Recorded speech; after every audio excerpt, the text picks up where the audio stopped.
everybody. Welcome to the Catch Up Sports Podcast, the short and to the point podcast. I hope you're all having a fantastic day. I'm your host, Moses, and welcome to the fourth ever episode. This episode is going to be a NFL-centered episode. I just don't want to talk about the NBA series right now because I don't like having hot takes by one or two games. I'd like to wait it out and see how the series transpires, and then I'll give my takes for each and every team. But I do want to congratulate the Minnesota Timberwolves for acquiring the number 1 overall pick in the NBA draft. And I do have a soft spot for Knicks fans for getting the 8th overall pick. Just really unlucky. New York is my favorite city in the entire world, so I do have a soft spot for the New York Knicks, even though I'm not a fan. And it just feels like they need to succeed sometime, so I hope it happens soon for them. But we do have a lot ahead of us. Prediction series is here. We're going to be continuing it. We're going to be predicting the AFC North and the NFC South. We're also going to be talking about why the Giants didn't hire Matt Rule as their head coach and my take on that. And we're also going to be talking about Alex Smith's comeback. So let's jump right into it. Prediction season is continuing here on this podcast. Last 2 episodes ago, I think I predicted the NFC and AFC West. I have a couple fixes to that predictions. The Broncos won't make the playoffs. I said last episode that they will, but I changed my mind. They won't make the playoffs, and the 49ers will make the playoffs as a wildcard team. So today we'll be predicting the AFC North and the NFC South. And as I said 2 episodes ago, my list will go by my own prediction standings from worst to first. So let's start with the NFC South. So my 4th ranked team in the NFC South is the Carolina Panthers. The Panthers are going through a rebuild right now. A new era has started after cornerstones of the franchise like Luke Kuechly and Cam Newton left the Panthers, one from retirement and the other just got released. The Panthers did sign Teddy Bridgewater, a quarterback in free agency. So there will be a quarterback for years to come there, where Teddy does have a solid receiving core and an above average offensive line. But during last season, the Panthers fired their head coach Ron Rivera and hired former college coach Matt Rule. According to his track record, he turned around 2 failing programs, Temple and Baylor, and made them 2 bowl contenders. But the first year Rule had with the 2 college teams he coached were very bad years. 2-10 with Temple and 1-11 with Baylor. Then both teams got progressively better each year. But I think it will be the same story with the Carolina Panthers. A bad year this season, and then the next seasons that will come, they'll get progressively better. I predict the Panthers to finish 4-12 and a loaded NFC South. But the Panthers will be a very competitive team every week. Now, my 3rd team in the NFC South is the Atlanta Falcons. The Falcons have been getting progressively worse since former offensive coordinator Kyle Shanahan left to coach the San Francisco 49ers a few years ago. And I think Coach Dan Quinn is holding its team back from its potential. They have a great offense with a borderline top 10 quarterback in Matt Ryan, the best wide receiver in the league, in my opinion, Julio Jones, and a great number 2, Calvin Ridley. They also have talent on defense, people like Grady Jarrett, Deion Jones, Keanu Neal, Devontae Casey, and more. And for some reason, this team isn't succeeding.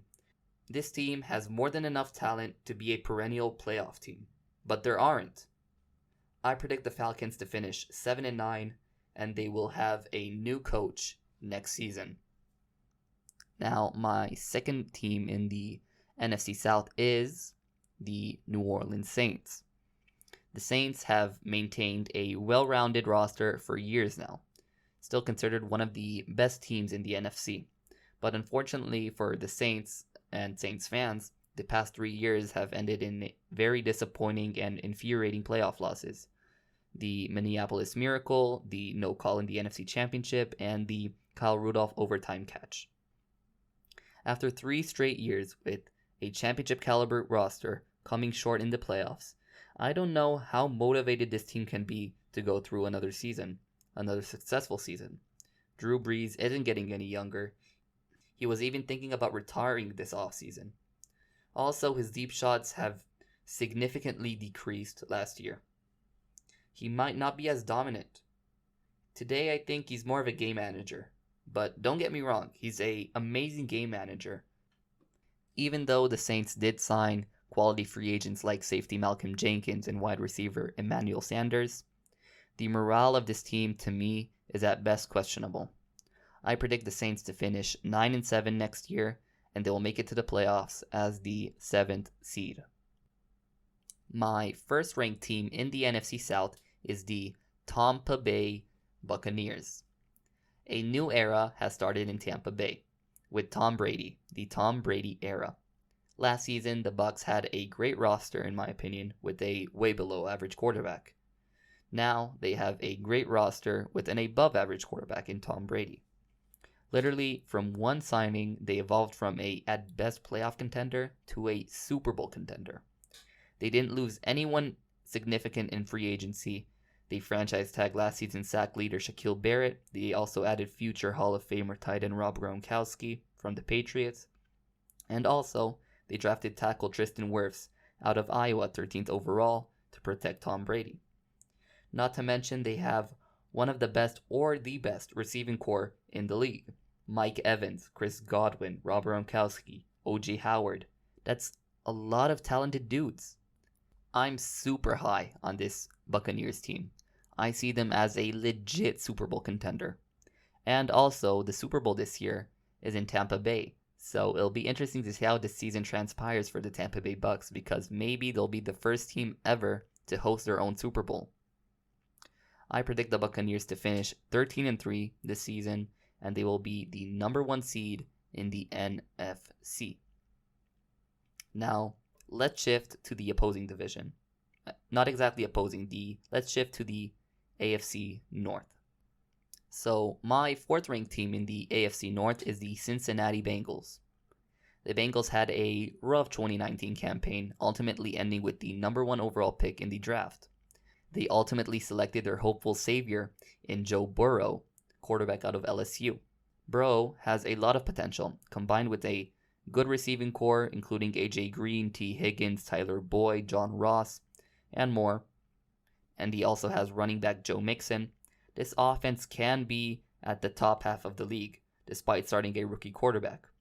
Although the offense is going in the right direction, the defense is a very different story.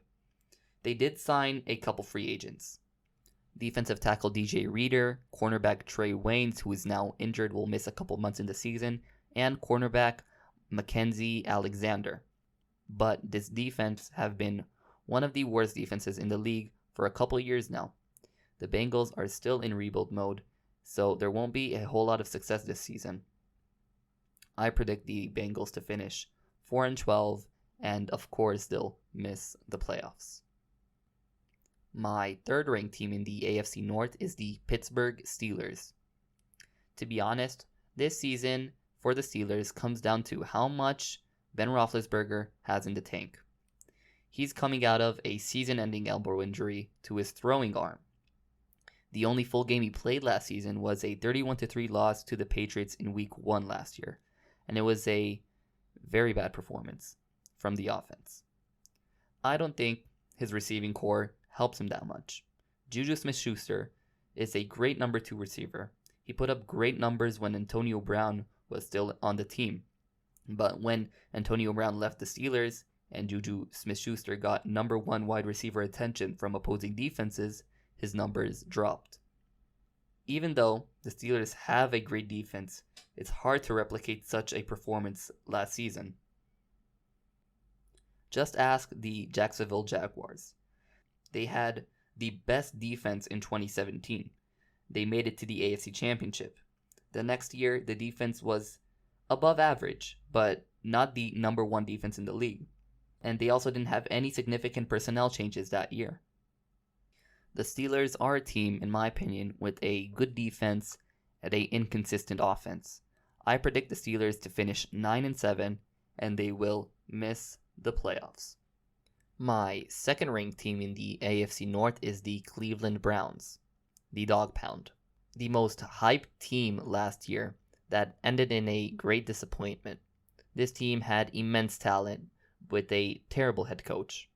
Now, after hiring Vikings offensive coordinator Kevin Stefanski as their head coach, this team has a coach who can get as much out of his players and out of his players with the most talent. Last year, they had a great skill position players, but a bad old line. This offseason, they significantly improved their offensive line by signing former Titans tackle Jack Conklin in free agency and drafting tackle Jedrick Wills 10th overall in the draft. I love the Austin Hooper signing also. To have two tight ends in a mismatch formation, him and David Njoku. But the sneaky good signing in free agency for the Browns was signing quarterback Case Keenum for 3 years, $18 million. This signing puts a veteran quarterback in the quarterback room, where Browns starting quarterback Baker Mayfield can learn from. I also think the Browns defense is underrated. There's talent on this defense even after losing linebacker Joe Sherbert in free agency. I predict the Browns to finish 10-6 and they will make it to the playoffs as the 7th seed. My first ranked team in the AFC North is the Baltimore Ravens. The Baltimore Ravens had the best regular season record last year, a team who built a unique identity with running the ball and play defense, prior to being upset in the playoffs by the Tennessee Titans. This year they have the reigning MVP coming back with the same offensive personnel. And the defense, in my opinion, has improved after trading for superstar Calais Campbell, although breaking news right now while I'm recording that Earl Thomas will probably be released or traded from the Baltimore Ravens. This team is still as good as last year's team. To me, this is a Super Bowl or bust year for the Ravens. I predict them to finish 13-3, and they will be once again the number 1 seed in the AFC. Okay, now let's move on to this. I really want to talk about two NFC teams, the Giants and the Panthers. As you know, both of these teams hired new coaches this offseason. The Panthers hired former college coach Matt Rule. The Giants hired former Patriots special teams coordinator Joe Judge. The thing that's most intriguing is after the Panthers offered Matt Rule their contract offer, Matt Rule went to the Giants front office and told them that if they'll match that offer from the Panthers, Matt Rule will sign with the Giants and become their head coach. The Giants front office refused to match the contract offer, and Matt Rule eventually signed with the Carolina Panthers. So, what's so intriguing, you're asking? Let's look at the bigger picture. For a couple of years, the Giants have been a very bad football team. They're constantly stuck in a rebuild. Reports came out since last December that Giants general manager Dave Gettleman is on the hot seat. And if there isn't any significant success, better than last season, this season, Dave Gettleman won't be the Giants general manager next season. So why the Giants didn't hire Matt Rule? Let's look at both coaches' track records. The Panthers head coach Matt Rule, who offered the Giants to hire him, was first hired as a head coach by the college team Temple.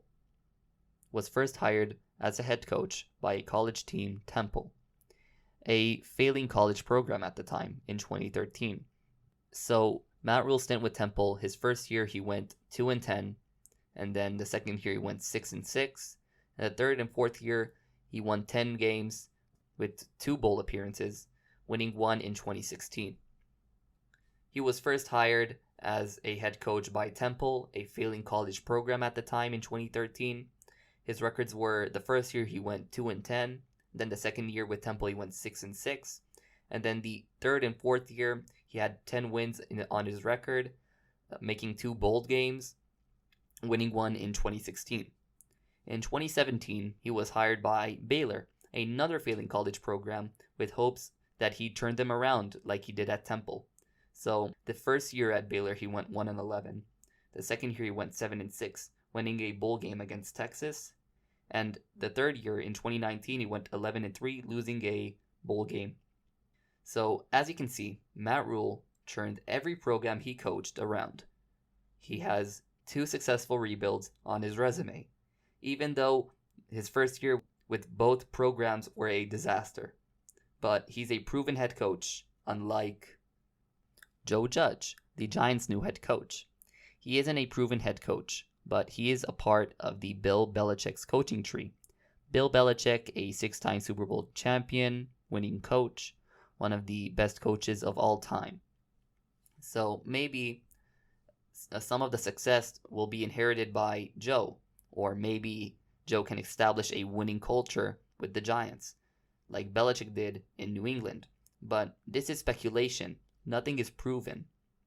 The Giants, in my opinion, are still rebuilding, and due to the Giants' general manager, Dave Gettleman, being on a hot seat, he couldn't afford another bad year. Dave took a gamble when he chose to not hire Matt Rule and hire Joe Judge. Dave Gettleman chose for a chance for short-term success, then short-term failure or disappointment, and long-term success. He chose an unproven special teams coordinator, then a proven head coach who knows how to rebuild a team. I'll give an example with the exact same concept, an analogy. So in 2015, in the English Premier League, the English Soccer League, there were 2 significant coaching hires. The football club or soccer club, Liverpool, were a top 10 team in the league, but the front office knew that they can't push for a title with the roster they had. So they hired a man named Jurgen Klopp, a coach who recently had a 7-year stint with the German soccer club Dortmund, and he successfully rebuilt the team from a, at best, mediocre team to a powerhouse in Europe, winning twice the German league title and making a European Champions League final appearance. Klopp was tasked to rebuild his team, to rebuild Liverpool to become a powerhouse in a couple years.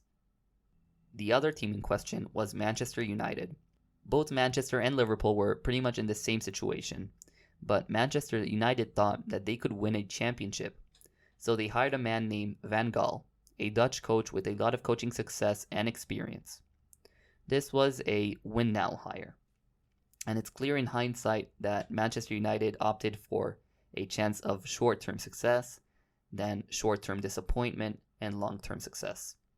Van Gaal was tasked to win a championship with a non-championship caliber roster. So, what do you think happened? What transpired?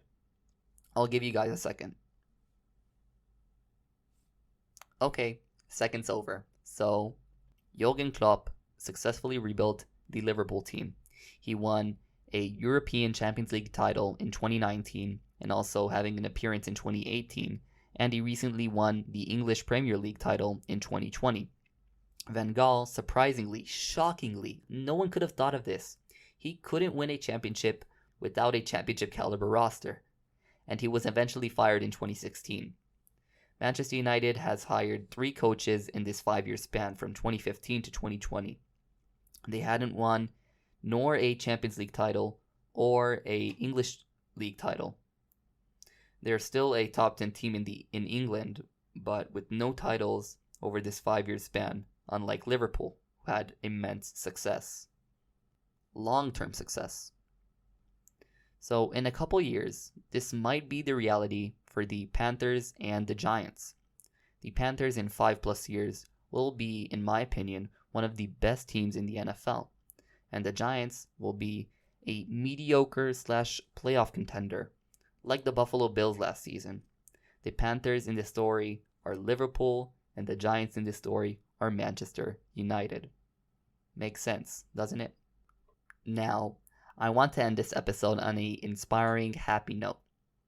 As you know, Washington quarterback Alex Smith and former Chiefs and 49ers quarterback did the impossible and came back after a 1.5 years of battling injury. The ESPN documentary documented it very well, from the injury to the comeback.